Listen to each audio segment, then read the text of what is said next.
Estamos hablando de cuántas cosas son tropiezo a la vida del cristiano, del creyente, a la vida de todo hombre, porque en definitiva, cuando el Señor establece camino, lo establece para que todos corran por Él y sean salvados y sean perfeccionados, pero hay muchas cosas que no son tropiezo. Anoche llegando a mi coche tropecé y se me rompió la tablet. Gloria a Dios. Dios es un Dios que nos advierte y nos afirma los pies en el camino para que esos tropiezos que vendrán, porque es inevitable, dijo Jesús, que haya tropiezos, pero que en todo aquello que se constituye un desafío a superar, nosotros tengamos entendimiento que el Señor avisa, el Señor no nos deja a la suerte nuestra, sino que el Señor nos da consejo. Decíamos anoche que el consejo, los sabios lo abrazan, los sabios aman el consejo, los entendidos viven por el consejo de Dios, los necios pasan y beben el daño, pero los entendidos aman el consejo, consultan a Dios, oran, atienden sabiduría, no andan conforme a su corazón y su mente, sino conforme a lo que el Espíritu Santo enseña a cada conciencia. Yo siempre les cuento acá que a mí me ayudó mucho el haber sido instruido. Cuando Iván era pequeño y ya estábamos casados con Mariela, nosotros íbamos a unas reuniones de adolescentes, de chicos de 15 y 16 años, donde mi pastor de Argentina enseñaba a los chicos consejos de sabiduría, consejos paternos, consejos de destino profético. Y ¿sabes? Me bendijo tanto esas enseñanzas que había de un padre que abría su corazón a sus hijos. Yo no tuve en mi casa ese consejo, pero Dios me dio hombre que me diera consejo. Y tú muchas veces puedes decir, bueno, pero hay mucha gente por ahí que da consejo y después vive como quiere. Bueno, problema de cada uno. Pero bienaventurado aquel que ama y abraza el consejo, porque el consejo le librará. Entonces, muchas veces Dios nos advierte, nos amonesta, nos estorba en tantas cosas que nuestro corazón necio obra. Y bienaventurados aquellos que oyen el consejo y las amonestaciones que vienen de parte de Dios. Bienaventurados aquellos que tienen quien les aconseje. Podríamos hablar en la Biblia mucha gente que fue consejera. Jesús, uno de sus títulos dice que es consejero, admirable, Dios fuerte, príncipe de paz. Pero uno de los títulos de Jesús es consejero. ¿Por qué nos molesta tanto el consejo? ¿Saben por qué nos molesta el consejo? Porque somos soberbios, altivos y somos de alguna manera obstinados. Y aunque al necio dice el proverbio que tú lo majes adentro del mortero, nunca podrás apartar la necedad de él. O sea, triturándolo en un mortero, no lo puedes apartar la necedad de él. Tú puedes picar el perejil, el ajo, tú puedes sacar los jugos a algo, pero la necedad de un corazón corrompido, obstinado, soberbio y no enseñable, tú no puedes separar la necedad de una persona así. Aunque la aconsejes, aunque la martilles con la piedra, con la palabra que rompe la piedra, aún así partirás el corazón, pero no apartarás la necedad, porque si el corazón se endurece obstinadamente contra el consejo, este será al final quebrantado y no habrá para él medicina, dice la Biblia. Las personas que reciben restauración son las personas que se saben humillar. Las personas que reciben restauración son las personas que se saben someter voluntariamente. Las personas que reciben restauración son las que aman la verdad y la abrazan. No solamente le dicen alabio Jesús, sino que abrazan la verdad y la encarnan. Entonces, los que viven por la palabra, estos son bienaventurados.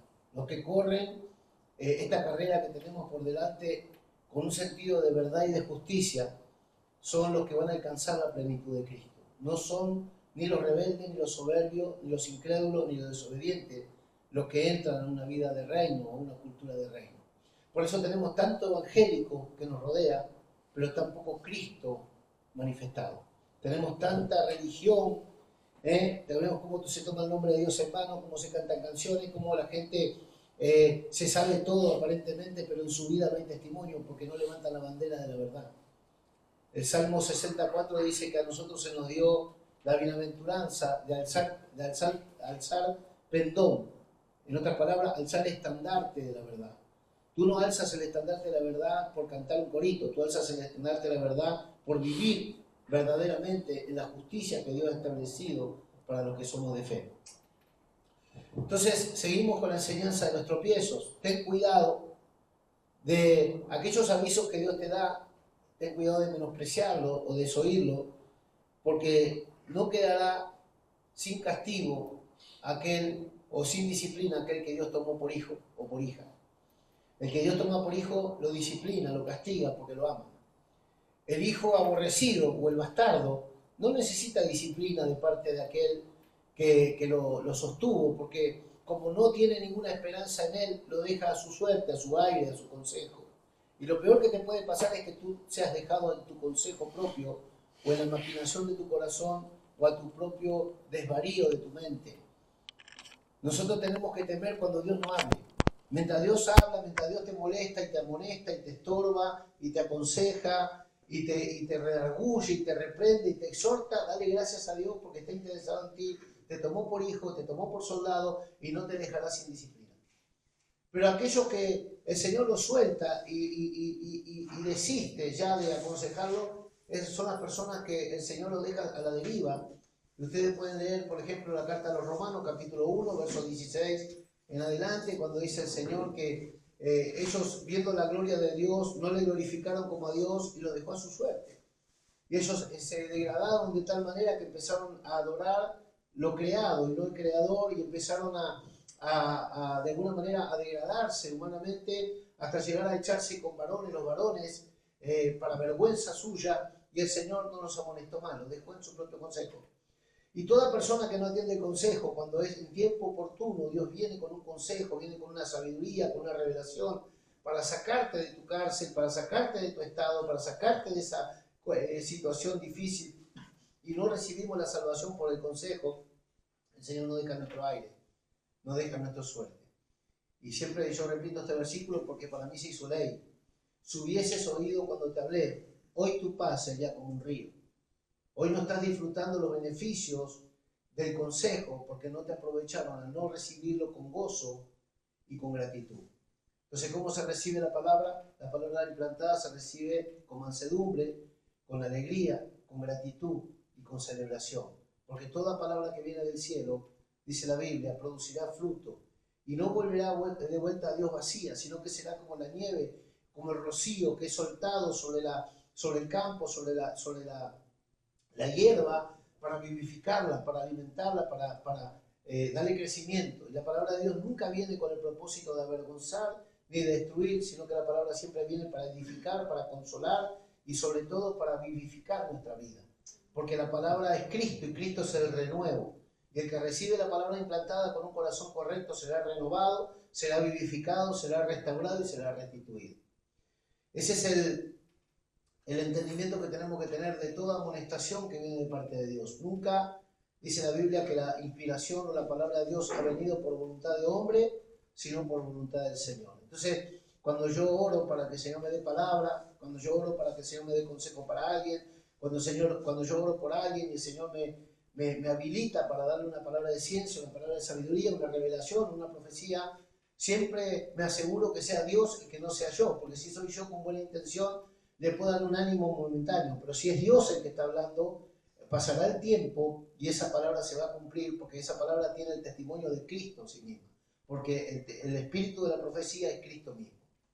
Entonces, vamos a continuar con el tema de la enseñanza sobre los tropiezos. ¿Cuántos aprendieron algo en esta serie de mensajes de aquellas cosas que pueden ser tropiezos? Dijimos que tropiezos pueden ser relaciones, tropiezos pueden ser actitudes, tropiezos pueden ser la misma soberbia, incredulidad, desechar el consejo, etc. Hoy vamos a seguir con ejemplos bíblicos de gente que tropezaron en aquellas cosas que no deberían tropezar. Para ir rápido, vamos a ir a, gloria a Dios, gloria al Señor, vamos a ir al capítulo 7 del libro de Esther. Hay mucho para hablar. Yo no tengo el tiempo ahora para decir todo lo que tengo en mi corazón para decir, pero voy a tratar de ser breve, pero quiero que ustedes me sigan. Esther, capítulo 7, verso 5. Les hablo un poco para los que no conocen la historia. Esther era una mujer que era cautiva por un rey en un imperio. Ella era hebrea. Tuvo la bendición de tener un tío o un primo que la adoptó como hija, porque esta chica era huérfana y fue adoptada por un pariente cercano. Y Esther recibió el consejo de Mardoqueo. Mardoqueo era un hombre fiel, un hombre íntegro, un hombre piadoso, un hebreo que tenía el consejo de Dios en su corazón, y él adoptó a Esther. Esther era una jovencita muy bella, pero que Esther tuvo la virtud de someterse a su pariente como un padre.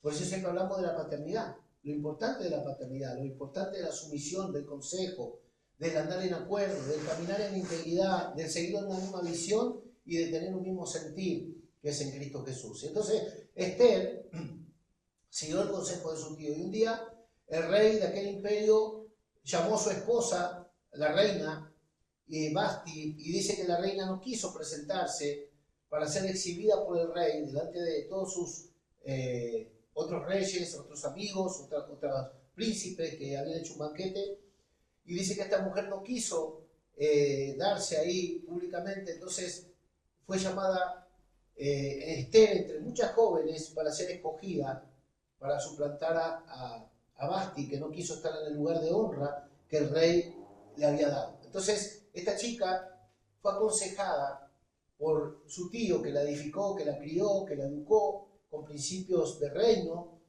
y esta chica llegó al punto donde se preparó durante un año para presentarse delante del rey, porque no se podía presentar de cualquier manera, pero sucedió algo. Tanto Mardoqueo como ella misma y todo el pueblo de Israel que estaba cautivo en ese imperio, encontraron una amenaza de extinción en Amán, que era un enemigo antisemita, era un enemigo contrario a Israel. Entonces este hombre que tenía el favor del rey, que tenía una amistad con el rey, tuvo autoridad, le dieron el anillo del rey para que ejecute algo que él mismo propuso, que era exterminar al pueblo de Israel que estaba bajo este imperio. Entonces mientras él maquinaba contra Israel, contra Mardoqueo sobre todo, porque Mardoqueo era un hombre que cuando pasaba a Amán, que era amigo del rey, todo el mundo le tenía que rendir pleitesía. Entonces Mardoqueo, que era un hombre maduro, un hombre consagrado a Dios, un hombre íntegro, se negó a rendirle pleitesía a este amigo del rey, y él no se arrodillaba ante él ni lo veneraba. Y esto causó la ira en este amigo del rey. Entonces él procuró matar no solamente a Mardoqueo, sino arrasar con todos los hebreos que no estaban dispuestos a someterse y a rendir pleitesía. Y ahí se armó una guerra espiritual contra los judíos en el tiempo de Esther. Y Esther, esa joven que se estaba preparando para presentarse delante del rey, halla gracia de Dios, y por el consejo de Mardoqueo se prepara de tal manera que irrumpe en la presencia del rey fuera de tiempo y sin el protocolo que había que seguir para presentarse delante de Asuero, y el Señor le concedió gracia a los ojos del rey y se le dijo que se le daba toda autoridad y toda petición que ella pidiera le sería concedida. Y dice que esta mujer sabia, aconsejada por su tío, llegó allí ante el rey y clamó por todo el pueblo de Israel. Como Nehemías en su tiempo también peleó por su nación, no peleó solamente por él. Como todo hombre y mujer de Dios que no solamente busca su bendición, sino la bendición del pueblo de Dios. Toda persona madura, espiritual y benigna en el reino de Dios no mira lo suyo propio, sino también lo de los demás. Entonces esta chica, para achicar la historia, sabia, prudente, obediente, sumisa, recta de corazón, obedecía el consejo. Y siguiendo el consejo de Mardoqueo, ella fue la que ejecutó el plan, pero el que maquinó el plan fue Mardoqueo.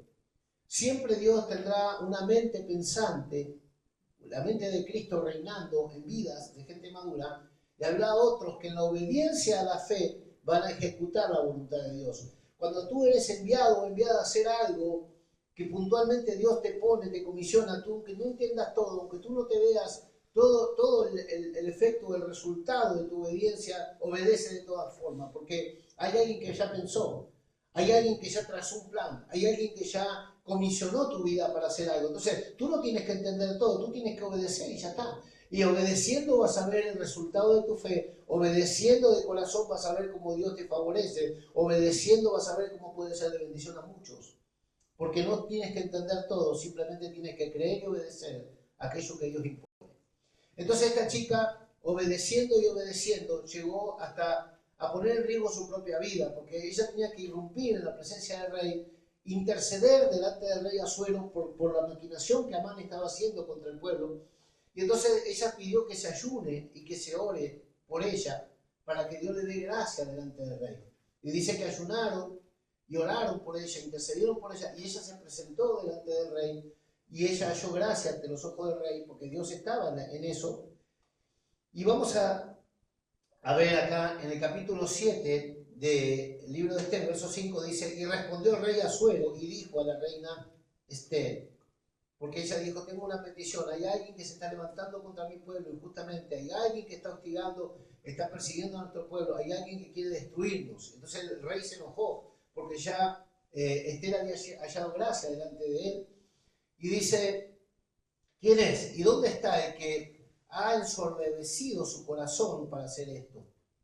Y él no sabía que era su propio amigo, él no sabía que era quien él había puesto su propio anillo. ¿Sabe lo que significaba poner el anillo en aquel tiempo? El anillo era la marca, era el sello, era la firma del rey. Y todo lo que se hacía con aquel anillo, ¿se acuerdan cuando Faraón se sacó el anillo, se lo dio a José y le dijo: todo está bajo tu autoridad excepto mi trono, pero de mí para abajo todo es tuyo? Daniel llegó a tener esa autoridad también. Acá vemos a Esther. Todo aquello que haya gracia ante los ojos de Dios y son íntegros y son obedientes, tienen autoridad de reino. En mi nombre echarán fuera demonios, hablarán nuevas lenguas, sanarán enfermos. El Señor nos pone el anillo, el Señor nos da autoridad a aquellos que hallamos gracia delante de Él y que le creemos. Y acá dice que el rey le dice: ¿quién tuvo tal soberbia para hacer esto? Y verso 6. Esther dijo: el enemigo y adversario es este malvado Amán. Entonces se turbó Amán delante del rey y de la reina. Fíjate, ¿cuál fue el tropiezo de Amán? Porque estamos hablando de tropiezo. ¿Cuál fue el tropiezo de Amán? El tropiezo de Amán fue el celo, la ira y la angustia que le causó que un hombre no se postre delante de él. Su propio orgullo fue el tropiezo para Amán, porque él no podía entender cómo alguien se resistía a someterse, a hacerle pleitesía a su paso. Entonces esto fue una cosa que desató la ira de Amán, el odio, el aborrecimiento al pueblo de Israel, el Mardoqueo. Pero que Mardoqueo no se quisiera arrodillar ante él y rendirle pleitesía significaba que Mardoqueo tenía la pleitesía solamente para el Dios merecedor de toda gloria, y que no iba a bajar los niveles de gloria, de honra y alabanza a Dios para dárselo a un hombre. Ese es el entendimiento que tenemos todos los que creemos en el Señor, que nadie es digno sino Dios de toda gloria, honra y alabanza. Entonces Mardoqueo no estaba luchando contra Amán no estaba luchando contra Mardoqueo, sino que estaba luchando contra la misma gloria de Dios. Su orgullo le fue tropiezo y su orgullo le trajo la caída. Mira, dice que se turbó delante del rey y de la reina, y luego el rey se levantó del banquete, encendido en ira, y se fue al huerto del palacio, y se quedó Amán para suplicarle a la reina Esther por su vida. Pasó de ser un instigador, pasó de ser un conspirador, pasó de ser digamos así, uno que maquinaba y respiraba muerte y amenaza contra Israel, pasó a ser un suplicante, pero no le alcanzó con su humillación y su súplica, porque no estaba peleando contra hombres, estaba peleando contra Dios. Y dice acá que porque vio que estaba resuelto para él el mal de parte del rey. Y después el rey volvió del huerto, del palacio, al aposento del banquete, y Amán había caído. Amán había tropezado y se había caído sobre la reina que estaba en el sofá. Y entonces, fíjate lo que le dice el rey. Había caído sobre el lecho en que estaba Esther. Y entonces dijo el rey: ¿querrás también violar a la reina en mi propia casa? Le dijo el rey a Amán. Ya estaba la sentencia sobre la cabeza de Amán. ¿Por qué? Porque Amán no estaba peleando contra hombres, estaba peleando contra la gloria de Dios. Muchas veces la gente que se mete con nosotros no sabe que es tropiezo. Muchas veces la gente que levanta la lengua, levanta la mano, que se pone activo de ojos, que te resiste, que te aborrece, que te hace la guerra, que te persigue, no se da cuenta que no está peleando contra carne y sangre. En su caso está peleando contra Dios mismo, porque Dios peleará por la causa de sus justos. Y nosotros tenemos que entender que nuestra guerra no tampoco es contra carne y sangre, sino contra principados y potestades con huestes de las legiones celestes que operan en personas que están en desobediencia, que están en la carne y que están cegadas en su entendimiento por Satanás. Entonces nuestra guerra, nuestros conflictos personales, el 90% son espirituales. El 90% de tus problemas son espirituales. Por eso tenemos que ser espirituales para poder administrar gracia y misterios. Para poder administrar poder de Dios y deshacer toda obra del diablo que se levanta contra el conocimiento de Dios en las mentes. Entonces, ¿cuál fue el tropiezo de Amán? La soberbia. Luego tropezó en lo natural, cayó encima de la reina y vino el rey y le dijo, ¿quieres violar a mi mujer en mi casa? Y eso le costó la muerte o la vida. Muchas veces hay cosas que aparentemente nosotros nos permitimos porque pensamos que esto nos va a traer daño. Tenemos tanta soberbia, tanto orgullo que no queremos ceder, no queremos cambiar, no queremos reconocer que nos equivocamos, no queremos confesar pecado y menos pedir perdón. Pero estas cosas lo que hacen es mantenernos en derrota. Hermano, yo quiero decirte para este año, bienvenidas, Dios les bendiga, bienvenido. Quiero decirles en esta mañana que hay cosas que nos pueden traer un quebrantamiento y muchas veces de esos quebrantamientos ni Dios nos puede sacar. La Biblia dice que aquel que es corregido, aquel que es enseñado, aquel que es amonestado de parte de Dios y endurece su cerviz para no atender el consejo, de repente será quebrantado y no habrá para él medicina. Y tú no sabes cuál es la amonestación o el consejo o la dirección que Dios te está dando para no caer a ese nivel de desgracia. Mira, yo he visto personas. Un día salía de una iglesia en Buenos Aires, había un hermano que llevaba a la gente en un bus. Y yo iba en el pozo le decimos al escalón del lado izquierdo del chofer del bus. Este hermano, después vendíamos helado juntos, he viajado mucho con él. Y yo iba en el pozo del bus hablándole y él estaba enfermo. Y a mí Dios me usó para dar una palabra de ciencia. Yo no sabía que era profeta, no sabía nada, pero yo era un jovencito, pero yo tenía amor por la palabra y yo vivía la palabra. Y el Señor me usó y me dio una palabra de ciencia para él y se la di. Y le dije, Julio, Dios te va a sanar. Él nunca me dijo que estaba enfermo. Le dije, Julio, Dios te va a sanar. El Señor me mostró que te va a sanar y me dijo que te dé esta palabra. Le di una palabra de ciencia y él iba conduciendo. Íbamos llevando hermanos a las casas. Y se dio vuelta para mí y se manifestó su corazón con ira. Si Dios no me sana, yo sigo siendo cristiano igual. Y me empezó a decir, yo nunca supe que él estaba enfermo. Yo se lo dije de parte de Dios.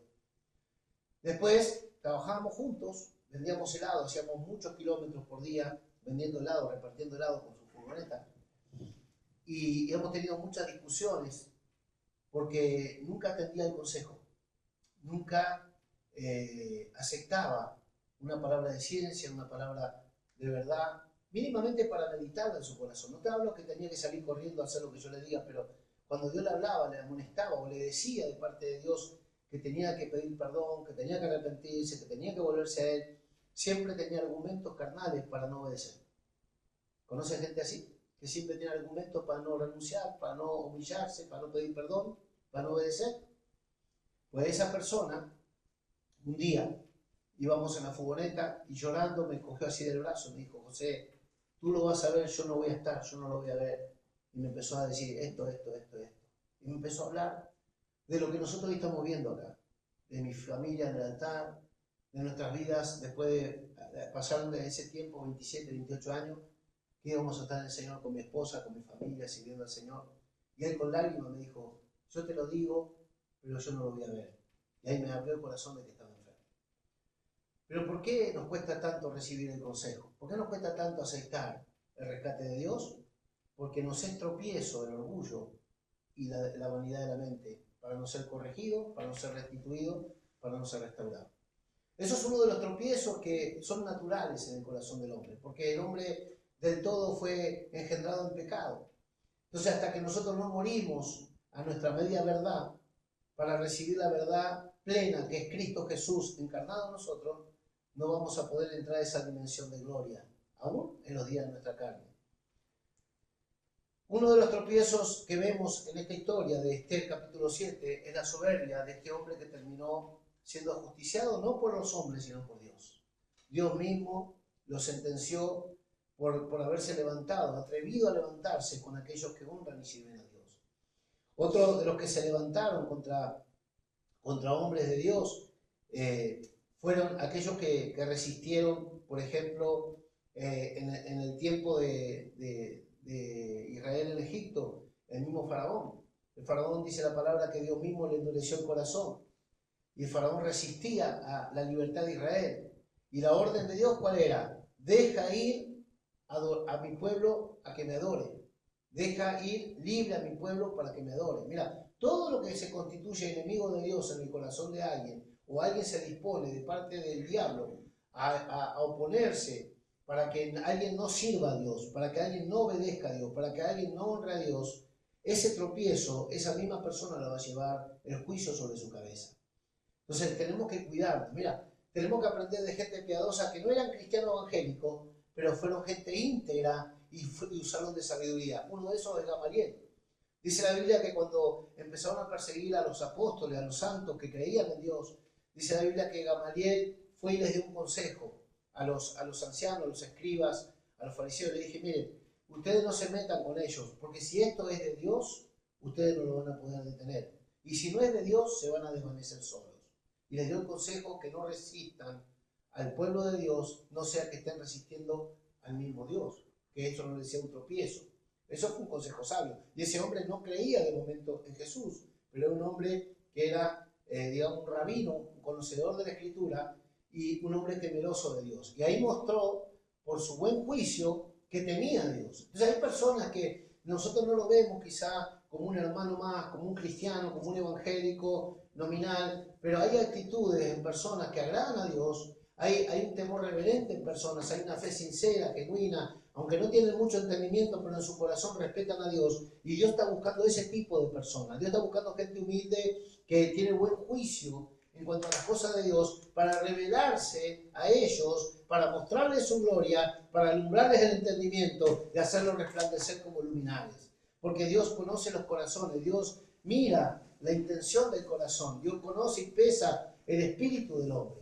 Entonces ninguno de los que estamos acá, ninguno de los que están afuera, están, digamos así, sin ser conocidos por Dios, porque Dios es el que conoce y pesa los corazones.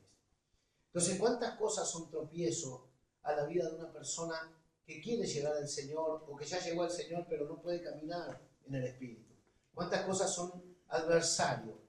Como le dijo Jesús a Pedro, quítate de delante de mí porque me eres adversario, me eres Satanás. La palabra Satanás es adversario de la causa de Dios.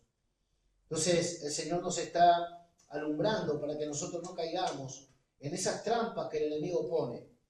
En la Biblia estamos llenos de ejemplos de cosas que son tropiezos para todo creyente. Por ejemplo, mira, el apóstol Pedro fue un hombre que caminó con Jesús 3 años y medio. El apóstol Pedro vio resurrecciones. El apóstol Pedro vio hasta la suegra resucitar. Así que imagínate si tenía que ser creyente o no. Ahora fíjate una cosa. El apóstol Pedro llegó un momento ya cuando Cristo ascendió, mandó el Espíritu Santo, tuvo la revelación. ¿Se acuerdan cuando en el día de Pentecostés fueron todos llenos de Espíritu Santo y la gente pensaba que estaban todos borrachos porque hablaban lenguas extrañas? Y Pedro tuvo que salir a aclarar a todo el mundo que nadie estaba borracho porque eran las 9:00 de la mañana. Pero ¿qué pasa? Se cumplió la profecía de Joel capítulo 2, que decía que en los postreros días iba a haber un derramamiento del Espíritu y había profecía, habría sueños, visiones, revelaciones. Y bueno, Pedro dio a entender que se estaba cumpliendo la profecía del profeta Joel. Entonces, después predicó Pedro y se convirtieron 3.000 en una sola prédica. Y en la segunda prédica se convirtieron 5.000. En una campaña de 2 días, 8.000 personas se convirtieron al Señor. O sea que algo de gloria conocía Pedro. Sin embargo, andando el tiempo, dice la palabra que como Pedro había sido enviado a los judíos a predicar el Evangelio, dice que él empezó a disimular. Esto lo dice en la carta a los Gálatas. Él empezó a disimular y empezó a justificar. Ayer hablábamos de la carta de Gálatas capítulo 5, de que es la carta de la libertad, para limpiarse del judaísmo que se quería imponer otra vez en la iglesia. Y Pedro llegó a confundir a la gente con su actitud, porque todos lo tenían como un referente, y Pedro en ese disimulo hizo tropezar a algunos y él mismo estaba tropezando y trastabillando, porque era hipócrita. Y dice la Biblia, estoy buscando el versículo que tengo aquí apuntado, dice la Biblia en el libro de Gálatas, 2:11, léelo, Pri. Gloria a Dios. En Gálatas 2:11 dice que por ese disimulo, Pedro fue reprendido por Pablo, porque en su hipocresía estaba haciendo de tropiezo a nuevos creyentes y aún a los que ya estaban maduros, porque Pedro era un referente. Entonces, cuando tú ves un referente, tú crees que todo lo que hace el referente es sabio, es honesto, es bueno, es legítimo y es verdadero. Sin embargo, Pedro, un apóstol de Jesucristo que caminó con él, un discípulo de Cristo, de los primeros discípulos, quizá uno de los más osados, porque caminó hasta sobre el agua, etcétera, etcétera. Sin embargo, él cayó en esa hipocresía religiosa de que cuando estaba con los judíos se apartaba de los hermanos gentiles y cuando estaba con los gentiles simulaba. Entonces Pablo vio eso y dijo, esto era digno de condenar, porque en su hipocresía era un estorbo, un tropiezo a los demás. Léelo. Pero cuando Pedro vino a Antioquía, le resistí cara a cara porque era de condenar, pues antes que viniesen algunos de parte de Jacobo comía con los gentiles, pero después que vinieron se retraía y se apartaba porque tenían miedo de los de la circuncisión, y en su simulación participaban también los otros judíos, de tal manera que un Bernabé fue también arrastrado por la hipocresía de ellos. Ahí está. La hipocresía. Antes hablamos de la soberbia, antes hablamos del orgullo, y ahora la hipocresía es un tropiezo. ¿Cuántas cosas son tropiezos en nuestros corazones y no nos damos cuenta? Mira, cuando tú sabes que eres portador de vida, cuando tú sabes que tú tienes el favor de Dios, porque hallaste gracia ante los ojos de Dios, como lo leíamos recién sobre Esther, tú no puedes perder la gracia de Dios, tú no puedes perder la aprobación de Dios por ninguna de estas tonterías que se van a presentar con excusas nobles, pero que al final te traerá gran pérdida. Por eso José huyó desnudo de la mujer de Potifar, porque no quería ofender al Dios que servía. Por eso nosotros vemos el celo de algunos hombres y mujeres de Dios que se han mantenido en la integridad y han tenido que ser mal juzgadas o difamadas o vituperadas por ser celosos de la comunión con Dios, ser celosos del testimonio y ser celosos de la presencia de Dios. Aquellos que han pagado un precio para obtener el favor de Dios saben que es muy fácil perder la gracia en el camino. Es muy fácil caer de la gracia. Es muy fácil perder el testimonio en un día por una locura, por un tropiezo, por una cosa de niños. Tú puedes perder un matrimonio, por una tontería, por un chat, por un videíto, por un vicio, por una obra de astucia. ¿Entiendes? Por una actitud, la gente se cansa. Por un estorbo que le eres a alguien para que no pueda obedecer a Dios y al llamado. Mira, hay un momento donde Dios mismo se encarga de sacar la piedra que es tropiezo. Ya no te digo la persona.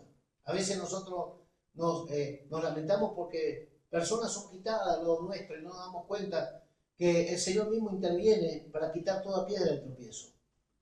Hay cosas que no son por tropiezo, que no son por lazo. Y estas cosas son las que tenemos que evitar. Y Dios nos enseña. Entonces, algunos piensan, bueno, mira, ahora que te hiciste cristiano no te dejan fumar. Ahora que vas a la iglesia no te dejan ir al baile, no te dejan hacer esto, no te puedes vestir de aquella manera, no puedes mirar determinadas cosas. Mira, no es que la iglesia te lo impide. Es que el Espíritu Santo que está dentro de ti te amonesta, te guía a toda justicia y verdad y te enseña provechosamente el camino que debes andar. Entonces nosotros ya no andamos para ser aprobados por los demás, estamos andando para ser aprobados por Dios. Yo busco la aprobación de Dios, no la de los hombres. Y Dios se encargará de que aquellas personas que se ponen voluntariamente de enemigo mío, porque ya no hago lo que ellos hacían, o yo mismo hacía, entonces ahora ya me aborrecen por causa de haber escogido un camino mejor. Problema de ellos. Yo y mi casa serviremos al Señor. Es una determinación. Entonces, a Pedro le era tropiezo su hipocresía. Vamos a ver otro tropiezo. Mira, en el libro de Corintios, la carta a los Corintios, gloria a Dios, 1 Corintios 1:18. ¿Cuántos están entendiendo? ¿Cuántos quieren llegar con velocidad a lo que sueñan? ¿Cuántos están en su anhelo buscando cortar camino? No cortar camino, sino acelerar los tiempos. Yo necesito que Dios intervenga en asuntos míos personales con prontitud. Necesito que Dios haga rápido lo que tiene que hacer. ¿Se acuerda cuando Jesús estaba en la mesa, en su última cena con sus discípulos, y le dijo a Satanás, que estaba en Judas, haz pronto lo que tienes que hacer? Bueno, nosotros le tenemos que decir al Señor, haz pronto lo que tengas que hacer. Haz lo que tengas que hacer, Señor. Trabaja en mí, cambia lo que tengas que cambiar en mí, pero yo quiero ver tu obra consumada en mi vida. Yo quiero ver tu propósito cumplido en mi vida. Yo quiero ver tu gracia. Mira, la carta a los Corintios, primera de Corintios, alguien quedó fuera. 1:18. Cuando lo tenga, digan amén. Vale. Primera de Corintios 1:18. Gloria a Dios. Bienvenida, bendecida. Dice la palabra aquí, 1 Corintios 1:18, porque la palabra de la cruz es locura. A algunos que debería ser la palabra de la cruz su libertad, su salvación, su restauración, su gozo, su paz, a otros les es un problema la palabra de la cruz. ¿Es la palabra de la cruz que cambia? No, es el corazón diferente entre uno y otro. Nosotros debemos examinar nuestros corazones. Nosotros debemos conocer bien de qué madera estamos hechos. Bienaventurados aquellos que no hayan tropiezo en mí, dijo Jesús. Entonces, la misma palabra que a unos salva, a unos libera, a unos cambia, a unos transforma, la misma palabra a otros la tienen para menospreciarla y la tienen por locura de aquellos que la creemos. 1 Corintios 1:18, porque la palabra de la cruz es locura a los que se pierden. O sea, la consecuencia de tener en poco la palabra de la cruz es perdición. Es infierno, es condenación eterna. Porque Cristo es la única forma de ser librados de esa condena, la única forma de ser reconciliados con el Padre, creador del universo, la única forma de entrar en amistad con Dios mediante la fe en esa sangre. Entonces, mientras unos por la palabra de la reconciliación alcanzan gracia, alcanzan favor, alcanzan perdón, alcanzan restauración y alcanzan salvación, los otros con otro tipo de corazón, por la misma palabra que es vehículo a vida, son transportados a la muerte y la condenación eterna, nunca son librados de su destino porque ellos mismos no se atreven a cambiar la actitud hacia la palabra que es lanzada para su salvación y restauración. Porque la palabra de la cruz es locura a los que se pierden, pero a los que se salvan, esto es a nosotros los creyentes, es poder de Dios. Espero que la palabra de esta mañana sea poder de Dios para librarte de todo lo que es tropiezo a tu vida. Porque para esto viene la palabra. Nunca la palabra viene para condenar, para avergonzar, para afligir, sino que la palabra viene a libertar, a sanar, a restaurar, a restituir, a consolar. Entonces, dice, pero a los que se salvan, esto es a nosotros, es poder de Dios. Pues está escrito, destruiré la sabiduría, entre comillas, la astucia de toda persona carnal y vana en su entendimiento. Está escrito, destruiré la sabiduría de los sabios de este siglo y desecharé el entendimiento de los entendidos en su filosofía de vida y no en Dios. Tú escuchas por ahí mucha gente que se la sabe toda, todo el mundo da consejo. Tú entras en el TikTok, entras en el Facebook, entras en YouTube, tú encuentras gente que tiene consejo para todo menos para ellos. La pregunta de cuando termina su discurso es, la suma de este discurso, ¿a dónde lleva? La suma de toda esta consejería, ¿en qué acaba? En aquellos que la abrazan. Todo el mundo da consejo. Hay personas que te hablan de sexo, con una sabiduría, mujeres solteras que nunca tuvieron familia ni hijos tienen, pero enseñan cómo tiene que ser la relación marital. Hay personas que hablan de cosas que nunca tocaron ni con un dedo, pero ellos todos son consejeros, todos son sabios, todos dan tips de vida. Y si tú examinas su vida, ya viendo el perfil de ellos, te das cuenta que no tienen autoridad ni moral ni espiritual para enseñar nada a nadie, pero necesitan like y necesitan seguidores para vivir sin trabajar. Entonces, la gente tonta pierde tiempo escuchando consejos de ahí. Entonces, ¿cómo nosotros vamos a buscar que una mente no sana nos enseñe prudencia? ¿Cómo vamos a permitir que gente que está obstinada, que está ciega, que tiene el entendimiento entenebrecido, sea mi guía espiritual o mi guía en consejo de vida o mi consultor matrimonial, cuando están derribados, cuando están caídos, cuando están en desgracia, cuando no edificaron nada en su vida? ¿Por qué no somos humildes para ir detrás de los que alcanzaron la gracia de Dios para edificar algo? Entonces a mí, cuando una persona me da un consejo, yo miro primeramente lo que edificó para atender o no atender el consejo. Yo no escucho a todo el mundo. Dime qué edificaste y yo te diré qué influencia tendrán tus palabras sobre mi vida. Porque hay un versículo en la palabra que dice que la sabiduría de Dios es justificada en los hijos, en aquellos que son edificados por tal sabiduría, no en los que hablan cosas buenas viviendo una vida mala. Entonces eso también es tropiezo, es ocasión de tropiezo para mucha gente que escucha cualquier espíritu. La Biblia dice, probad los espíritus, porque no todos los espíritus son de Dios. Si yo tengo que pedir, después de 27 años de casado con mi esposa, tengo que pedir consejo matrimonial, no se lo voy a pedir a un divorciado, se lo voy a pedir a alguien que lleva 50 años en el Señor, en el matrimonio, con temor de Dios. A esa persona le voy a pedir consejo. Yo tengo que ir a pedir consejo para mis hijos, no se lo voy a pedir a un carnal, se lo voy a pedir a un siervo de Dios. Si tengo que ir a pedir un consejo aún en lo económico, voy a preguntarle a alguien que tiene pacto con Dios, porque la mayor riqueza es la que viene de la mano de Dios, no la que el mundo te ofrece.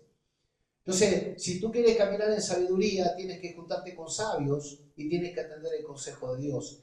Y bienaventurado aquel que no haya tropiezo en todo lo que viene de parte de Cristo.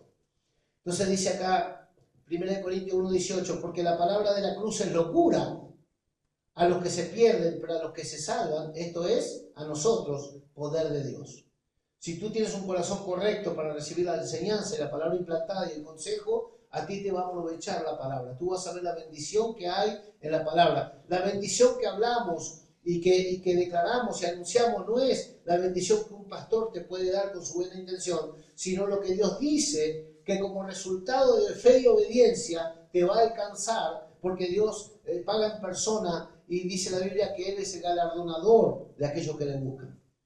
Entonces, esto es a nosotros poder de Dios. Pues está escrito, destruiré la sabiduría de los sabios, desecharé el entendimiento de los entendidos. ¿Dónde está el sabio? Hay muchos sabios por ahí, pero cuando Dios llame a cuenta a los que se creen sabios, sin la sabiduría que viene del temor de Dios. La sabiduría más alta que tú puedes aspirar a alcanzar es la que es resultado del temor de Jehová. Eso lo dice el Proverbio capítulo 3. ¿Dónde está el sabio de este siglo? ¿Dónde está el escriba? ¿Dónde está el disputador de este siglo? ¿No ha enloquecido Dios la sabiduría del mundo? ¿Sabe cómo Jesús o Dios por medio de Cristo enloqueció la sabiduría del mundo? El primer milagro que Jesús hizo fue convertir el agua en vino. Y dice que cuando llamaron al maestresala en aquella boda de Caná para probar el vino, dice que digamos ahí el metre, sería hoy, dijo, todos dejan el mejor vino a lo primero, cuando la gente tiene degustación, tiene paladar, pero se ha dejado el mejor vino para lo último en esta ocasión. Entonces ahí enloqueció la sabiduría del metre. Cuando iba de camino Jesús con las hermanas de Lázaro, que estaba muerto, y le decía, una de las hermanas de Lázaro le decía a Jesús, hiede ya, lleva 4 días sepultado, su cuerpo ya está putrefacto. Cuando Lázaro salió fuera, todo vendado, y Jesús dijo, desatadle, dejadle ir, enloqueció la sabiduría de aquellos que sabían por el olor que Lázaro ya estaba putrefacto. Y en cada situación, quizá de una manera débil, aparentemente en esos días, para la gente contemporánea de ese momento, quizá no podían entender que Dios estaba destruyendo la sabiduría, de lo que ellos podían pensar, calcular, imaginar, según el concepto, según el testimonio, según lo que se conocía hasta ahí. Pero el Señor es experto en romper límites, el Señor es experto en revelarnos cosas sobrenaturales, el Señor es experto en abrir los ojos al entendimiento a una gloria mayor de lo que tú puedes esperar o imaginar. Entonces acá dice que Dios destruye la sabiduría. Mira, los matemáticos no pueden entender cómo Dios puede multiplicar a aquellos que honran a Dios con sus bienes. Los científicos no pueden entender cómo la escritura es tan específica y tan exacta a la hora de declarar tiempo, ocasión, lugar, etc. Cuando la Biblia dice que la tierra era redonda y hoy están peleando a ver si es plana, y todas estas cosas que son cuestiones de los hombres resistiendo a Dios y a todo lo que nace de Dios, pero todo lo que desciende de Dios y lo débil de Dios es más fuerte que los hombres. Así dice la palabra. Entonces dice el verso 21, pues ya que en la sabiduría de Dios, el mundo no conoció a Dios mediante sabiduría, agradó a Dios salvar a los creyentes por la locura de la predicación. Las personas más elocuentes de este siglo no pueden entender a Dios con su mente. Las personas más preparadas, más estudiadas, más capacitadas, aún en la universidad, aún en toda ciencia, en todo estudio, con su mente natural no pueden. Mira, yo conozco gente, yo un día estaba acá en Sitges trabajando, yo soy pintor, estaba pintando aquí en Sitges, y había un joven de unos 22, 23 años que había perdido a su hermano, había muerto su hermano de una enfermedad, estaba toda la familia muy dolida. Entonces le empecé a predicar de Jesús. Y cuando empiezo a predicar de Jesús, yo tengo 7º grado solamente, pero cuando empecé a predicarle de Jesús, el Señor me guió a hablarle de la justificación por fe. Y le empecé a hablar de la justificación por fe, y en un momento se espantó y me dice, yo estudié todo esto en derecho, yo soy abogado recién recibido.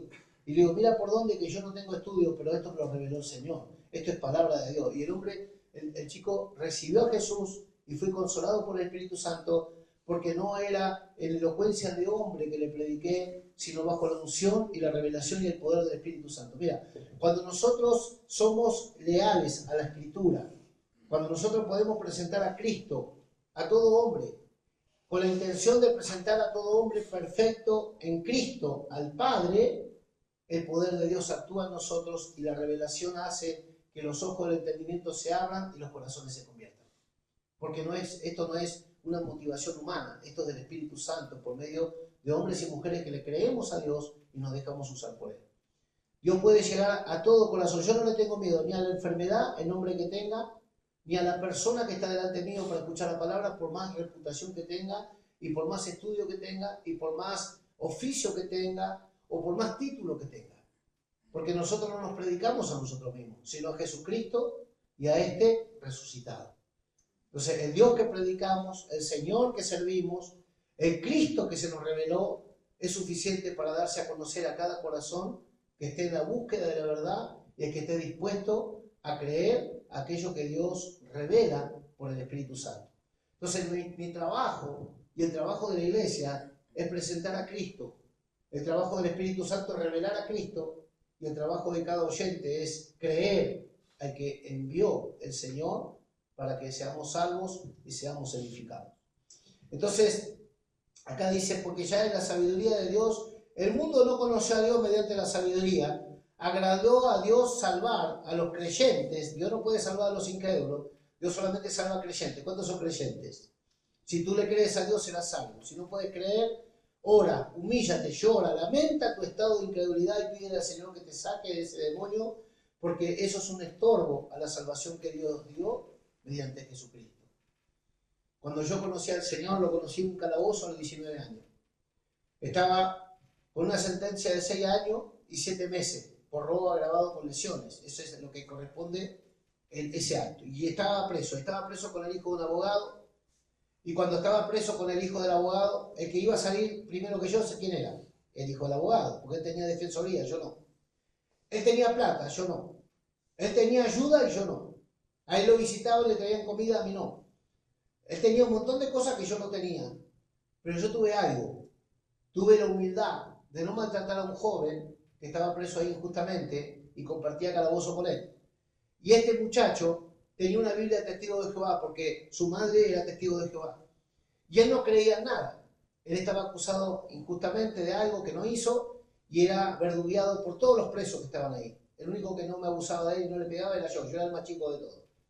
Y este chico me respetó porque yo lo respetaba y me dijo, mira, yo te voy a hacer un regalo, yo no lo uso. Bueno, ahí todo sirve. Y me regaló una Biblia. Y cuando abrí la Biblia, esa noche llovía y nos entraba agua por el techo, era en agosto, invierno en Argentina, y estábamos todos mojados, con frío, sin comer. Estábamos en una vida miserable. Y cuando abrí la Biblia, leí el versículo que decía, ponte de acuerdo con tu adversario, antes que te lleve antes que el alguacil te lleve delante del juez, y no salgas de ahí hasta que no hayas pagado hasta lo último que hiciste. Ese versículo me habló. Yo abrí la Biblia y leí ese versículo. Cuando leí ese versículo me caí postrado delante del Señor. Y empecé a orar y a pedirle perdón a Dios. No solamente por salir de ahí, sino por toda la vida que había llevado hasta los 19 años. Todo lo que había sufrido, todo lo que había pasado. Y cuando empecé a llorar y a orar al Señor, entró una luz por acá por mi cabeza. hasta mis pies por dentro yo me vi. Vi todo mi ser interior que estaba sucio, que estaba todo enfermo, que estaba todo contaminado. Y me arrepentí de corazón delante de Dios y le pedí que me perdone y que me salve, sin conocer el mensaje de salvación y sin haber ido a la iglesia evangélica a escuchar mensajes como el que tú estás escuchando ahora, simplemente por convicción de pecado del Espíritu Santo que me dio esa noche. Y cuando estaba llorando y clamando a Dios, y estaba aborreciéndome a mí mismo y aborreciendo la vida, y si el Señor me llevaba en ese momento, me hacía un favor porque no encontraba razón para vivir, en ese momento yo sentí la voz de Dios que me dijo, te vas de acá. Cuando me dijo, te vas de acá, yo creí como un niño, me levanté y tenía unas poquitas cosas, no tenía casi nada, pero lo que tenía lo regalé. Me fui al pabellón del fondo, era todo un pasillo como este, estaban todos los calabozos así, cogí todas mis cosas, me las llevé porque yo creí que me iba ahora de ahí, creí como un niño. Es como tenemos que creer para recibir la gloria y los milagros de Dios. Y yo salí y fui a los que eran mayores, a los que mandaban en todo ese pabellón, porque éramos muchos y hay digamos así, gente que manda, gente que gobierna en los pabellones, y fui al que gobernaba los pabellones y le dije, mira, te dejo todo esto porque yo me voy a ir. ¿A dónde te vas a ir? Sí, yo me voy, le digo. ¿Cómo te vas a ir? Sí, me voy. No, nos tenían que trasladar a otro lugar. Y me dice, no, vamos a ir a la otra cárcel. No, yo de acá me voy porque a mí Dios me dijo que me voy. Y yo no dudé, ni me intimé por lo que me decían y se burlaban de mí. Entonces me fui de ahí porque todos se burlaban de mí. Y yo me fui de ahí y fui pasando por los calabozos. Y el Señor me hizo mirar adentro de cada calabozo a los que estaban. Había uno que estaba afilando algo para defenderse, porque ahí se pelean con facas. El otro estaba haciendo una virgen con una vela en la pared. Y el Señor me mostraba, mira, todos estos te están acomodando a su cárcel, pero tú eres libre. En mi espíritu me lo dijo. Yo no conocía la Biblia, no conocía nada. Pues pasaron 19 días y el Señor me sacó bajo libertad condicional, sin un duro, porque no tenía ni siquiera para pagar un abogado. Y yo salí primero que el hijo del abogado porque así Dios hizo justicia conmigo. Porque cuando nosotros creemos el Evangelio el Evangelio es poder de Dios. El Evangelio es la buena nueva, el Evangelio no es una serie de mandamientos, el Evangelio es una revelación, una buena nueva que viene a tu vida y Dios te dice, yo puedo hacer esto contigo si tú me crees como un niño. La Biblia dice que el que no cree como un niño no puede entrar al reino. Si tú quieres entrar a la religión, tú puedes seguir pasos que el hombre da, pero si tú quieres entrar al reino, tienes que seguir la revelación que Dios da. Entonces, yo quiero ser un agente de reino, no un agente de religión. La religión guarda los días, los meses, las cosas, no guste, no toque, no haga, no vaya, no baile, no fume. Eso es la religión. La revelación te libera de todo aquello que es tropiezo. Entonces, ¿por qué cuento esto? Porque tú tienes que entender que Dios va a venir de una manera súbita a tu vida para liberar, para sanar y transformar tu vida. Dios va a hacer un milagro en tu vida siempre y cuando tú obedezcas la revelación que el Espíritu Santo imparte. Porque no todos fuimos llamados de la misma manera y no todos vamos a entender todo a la primera y no todos vamos a obedecer a la primera porque tenemos muchos tropiezos en el corazón ante la revelación de Cristo, pero bienaventurados aquellos que no hayan tropiezo ni en Cristo, ni en su mensajero, ni en la palabra que viene para liberar, para sanar y para restaurar. Voy terminando, mira. Dios destruye la sabiduría, los conceptos, los cálculos humanos para establecer un orden mayor en nuestra vida. Los judíos piden señales, verso 22. Los griegos buscan sabiduría. Hay mucha gente que viene a la iglesia a ver qué se hace, a ver qué pasa, a ver qué... No, tú tienes que venir en espíritu y en verdad a postrarte delante de Dios para conocerlo, para palparlo y para recibir de Él una impartición del Espíritu que sobrepasa tu entendimiento, porque Dios no es lo que los hombres dicen, Dios es lo que Él revela por el Espíritu Santo. Entonces, yo aquí como mensajero, como predicador, puedo anunciar, puedo testificar, puedo enseñar, pero si tú no tienes un corazón fértil a la palabra que es sembrada, si no tenemos un corazón dispuesto a que la simiente incorruptible que es Cristo mismo, el verbo de vida, se integre en tu vida y produzca el cambio y florezca la vida del Espíritu, estamos perdiendo el tiempo. Por eso, bienaventurados los que oyen y bienaventurados los que tiemblan en la palabra. Porque los judíos piden señales, verso 22 de 1 Corintios 1. Los judíos piden señales y los griegos buscan sabiduría, pero nosotros predicamos a Cristo crucificado. O sea, no tenemos otro mensaje, no tenemos otra enseñanza que un Cristo glorificado que venció el pecado, venció a Satanás y venció la muerte. Este es el mensaje. Quizás para algunos es aburrido. No estamos para entretener a nadie, estamos para hablar verdad. Estamos para enseñar el camino que conduce a salvación. Estamos para anunciar vida eterna y perdón de pecado en la sangre de Cristo. Estamos para hablar de la resurrección entre los muertos. Estamos diciendo que todo aquel que cree en Jesucristo, a la final trompeta, si ya durmió en Él, será levantado, y si todavía está en pie, será levantado también para ser reconciliado en cuerpo, en alma y en espíritu con Jesucristo, para ser transformado en su imagen y para recibir un cuerpo incorruptible como aquel que Jesús ahora mismo tiene. Ese es el poder que predicamos. Un evangelio que transforma, que salva, que libera, que restaura. Un evangelio que puede darte esperanza no solamente para el más allá, sino en el día a día. La Biblia dice que Jesucristo estaría con nosotros todos los días hasta el fin. Y tú lo puedes palpar cada mañana que oras y que te dedicas a Él y que le dices: Jesús, quiero caminar contigo, quiero seguirte. Quiero que seas mi ayuda, quiero que seas mi consejero, quiero que seas mi sanador, quiero que seas mi compañero, mi maestro. Pero nosotros predicamos a Cristo crucificado, para los judíos ciertamente ¿qué? Tropezadero. ¿Dónde tropiezan los judíos? En que Cristo fue maldito en la cruz. Ellos no pueden aceptar que Cristo haya sido maldito en la cruz, porque maldito todo aquel que es colgado en un madero. Entonces ellos tropiezan cuando ven que el Mesías, que tenía que venir a reinar, murió, fue condenado. Maldito todo aquel que colgado en un madero, pero bendita locura de Dios de hacer que su Hijo fuera nuestro sustituto en la cruz del Calvario. Más para los llamados así judíos como a griegos, Cristo, poder de Dios y sabiduría de Dios. ¿Qué es Cristo? Poder y sabiduría. Verso 25. Porque lo insensato de Dios es más sabio que los hombres. Si te dicen insensato, si te dicen loco, si te dicen que tú vienes a la iglesia para que te laven la cabeza, tú eres bienaventurado. Tú eres dichoso, 3 veces feliz, porque te reconocen como un pueblo que es apartado de este mundo para ser exclusivo de Dios. Lo débil de Dios es más fuerte que los hombres. ¿Sabe que en nuestra humillación tenemos nuestra exaltación? Dice el apóstol Pedro: humillados pues bajo la poderosa mano del Señor hasta que fuera el tiempo, porque el Señor os exaltará al final.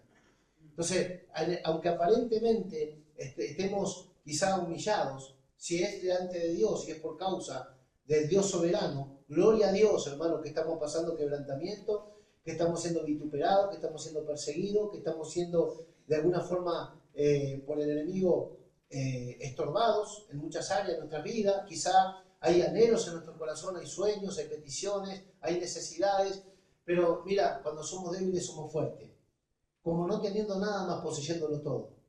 Derribado pero no caído, en apuro mas no desamparado, porque Dios es el que está con nosotros para ayudarnos y para mostrar su gloria al final. El Señor premiará tu fe. Anoche el Señor nos mostraba la palabra, y con esto voy a orar. Así el Señor nos mostraba la palabra, que el premio de tu fe no son las peticiones contestadas, sino que el premio de tu fe es la aprobación de Dios cuando tú no ves nada. Si nosotros somos aprobados y en la prueba salimos en alabanza, si tú sales en integridad, ¿se acuerdan Job? Cuando el Señor le dijo a Satanás, al adversario, le dijo: ¿has visto a mi siervo Job? Que él, a pesar de las pruebas, no ha cedido su integridad. Si Dios ve que tú en la prueba, en la tentación, en el momento difícil, no cedes tus principios, no cedes tu integridad, tú hayas alabanza delante de Dios, tú hayas aprobación. Y esa aprobación es más rica en sí misma que la bendición que tú esperas. Quizá por una petición, por una necesidad, por un anhelo, por un sueño, por una carencia, tú has llegado a los pies del Señor. Por una enfermedad, en mi caso mío, por la privación de la libertad, buscando la libertad, buscando el milagro de la vida, de la restauración. Clamé al Señor aquella noche, y la Biblia que este chico desechó, a mí me sirvió. Lo que para él fue locura, para mí fue gloria y salvación. Pero mira una cosa, para ti, quizá la motivación por la cual tú llegaste a los pies del Señor fue tu propia necesidad temporera. La necesidad de trabajo, de una sanidad, de una reconciliación familiar, de una salud, etc. Pero, ¿sabes? Dios eso te lo da momentáneamente como un aliciente para que tú sigas creyendo, pero el negocio de Dios, el negocio en el cual Jesús dijo: en los negocios de mi Padre me es necesario estar, es la salvación de tu alma, es el crecimiento espiritual y es tu recompensa. Más que lo que tú ahora momentáneamente estás esperando, Dios tiene una recompensa a tu fe. Dios tiene un galardón a tu fe. Dice la Biblia que en el momento nosotros tenemos la santificación como fruto inmediato, pero como premio a la vida eterna.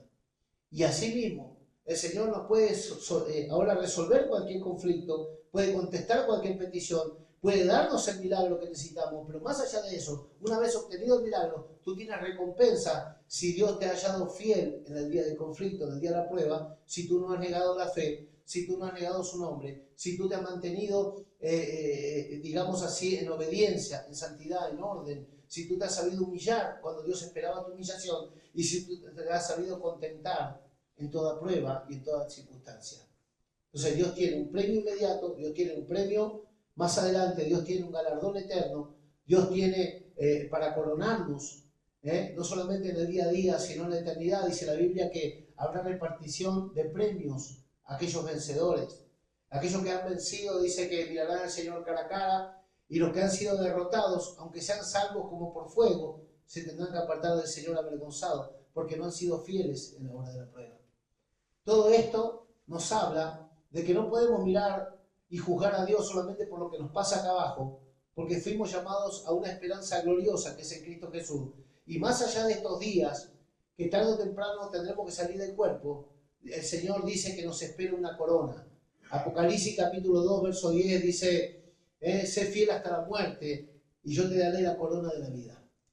La fidelidad, la lealtad a Dios nos asegura un premio eterno.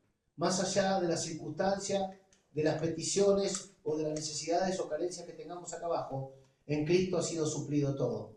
Y te digo un misterio y con esto oramos. Según Cristo, todos estamos sanos, hasta los que estamos enfermos. Cuando salgamos de este cuerpo entraremos a nuestra realidad gloriosa. La Biblia dice que en las moradas eternas, allí donde vamos a estar con el Señor por toda una eternidad, no hay lágrimas, no hay enfermedad, no hay dolor, no hay muerte. Allí no hay tal carencia que pasamos en los días de nuestra carne. Y entonces tampoco va a ser necesario los ministerios que hoy están en la iglesia, porque dice la Biblia que hoy permanecen que la fe, la esperanza y el amor. Y de estos tres, el único que va a ser requisito necesario para estar por una eternidad delante de Dios, el Creador, ¿sabes cuál es? Es el amor. Porque allí ya no vas a necesitar fe. Porque allí has conseguido, has consagrado tu vida, has alcanzado todo. Lo que hoy estamos creyendo lo disfrutaremos. Ya estamos. No necesitas ni fe, ni necesitas esperanza, pero sí necesitas el requerimiento que era haber amado al Hijo, aún sin verlo, en los días de tu carne. Entonces, mientras estemos amando a Jesús, mientras estemos sirviendo a Dios por amor, mientras estemos amándonos unos a otros, tenemos seguridad que la sangre de Cristo nos limpia de todo pecado y esto nos da derecho a estar por toda una eternidad delante del Padre, en su presencia, sin tener que apartarnos de Jesús avergonzado, el cual también va a probar la obra de cada uno y va a dar la recompensa conforme haya sido la obra de cada uno, dice la palabra del Señor. Vamos a ponernos de pie y vamos a orar.